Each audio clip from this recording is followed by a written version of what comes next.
이상기후의 실체, 우리가 실제로 겪고 있는 기후변화의 충격적인 진실을 들려드리려고 합니다. 전문가들이 더 이상 지구온난화라는 말을 사용하지 않고 이상기후라고 부르는 이유 아시나요? 불과 20년 전만 해도 한국은 사계절이 뚜렷한 나라였습니다. 봄에는 꽃구경을 하고, 여름에는 해수욕을 즐기고, 가을에는 단풍놀이를 가고, 겨울에는 스키를 탔죠. 하지만 지금은 어떤가요?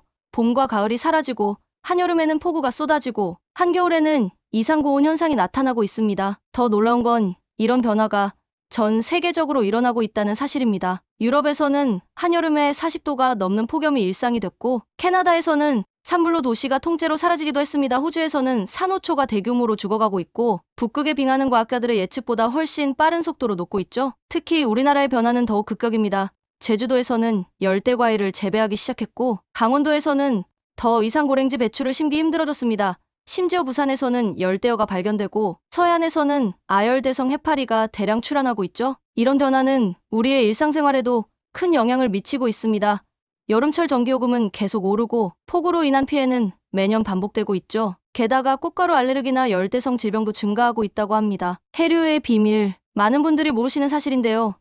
지금 바다에서는 정말 놀라운 변화가 일어나고 있습니다. 대서양의 해류가 점점 약해지고 있다는 건데, 이게 왜 중요할까요? 해류는 마치 지구의 에어컨 같은 역할을 합니다.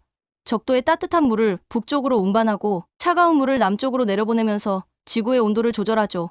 이런 순환이 약해지면 어떻게 될까요? 유럽은 갑자기 추워지고, 남미는 더워질 수 있습니다. 특히 멕시코 만류라고 불리는 따뜻한 해류가 약해지고 있어요. 이 해류는 유럽의 날씨를 따뜻하게 만드는 역할을 했는데, 이게 멈추면 유럽은 캐나다처럼 추운 날씨가 될 수도 있습니다.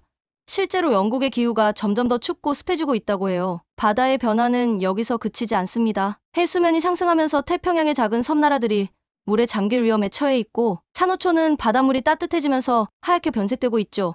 심지어 북극해에서는 새로운 항로가 열리고 있다고 합니다. 더 충격적인 건 심해의 변화입니다. 심해에 살던 생물들이 점점 얕은 곳으로 올라오고 있고, 이로 인해 해양 생태계가 완전히 바뀌고 있다고 해요. 우리가 좋아하는 생선들도 점점 잡기 힘들어질 수 있습니다.